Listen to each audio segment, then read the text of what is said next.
ఇప్పుడు సోదరి అస్మా గారు మాట్లాడతారు. జై తెలంగాణ. గట్టిగా వినిపిస్తలేదు. ఎక్కడికి వినిపించాలి? సెక్రటరేట్, జూబ్లీ హిల్స్, అక్కడ దాకా వినిపించాలి. జై తెలంగాణ, జై నిరుద్యోగి. ఇక్కడే కదా యూత్ డిక్లరేషన్ ప్రకటించింది. ఇక్కడే కదా సమాధానం రావాలి నాకు. ఇక్కడే కదా. మరి యూత్ అంతా ఇక్కడ ఉంది. నీ డిక్లరేషన్ ఎక్కడ పోయింది? నీ డిక్లరేషన్ ఎక్కడుంది? 2 లక్షల ఉద్యోగాలు ఎక్కడున్నాయి? రాహుల్ గాంధీ और एक बार चाय पियेंगे आओ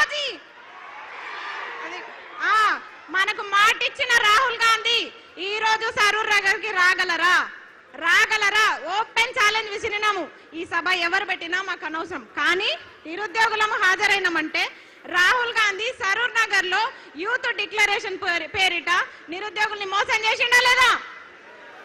ఎస్, ప్రియాంక గాంధీ గారు ఇదే మైక్ పట్టుకొని ఇదే స్టేడియంలో नौकरियां दे देंगे, 1 साल के अंदर दे देंगे, कहते 2 लाख के नौकरियां दे देंगे.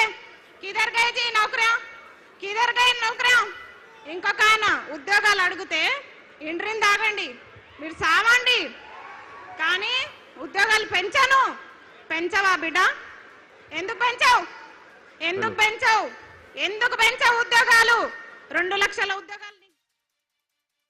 సరూర్ నగర్ లో బీఆర్ఎస్ యువ సంగ్రామ సదస్సు నుంచి మరింత సమాచారం మా ప్రతినిధి పవన్ అందిస్తారు లైవ్ లో. పవన్, రాహుల్ గాంధీ గతంలో ఉన్నప్పుడు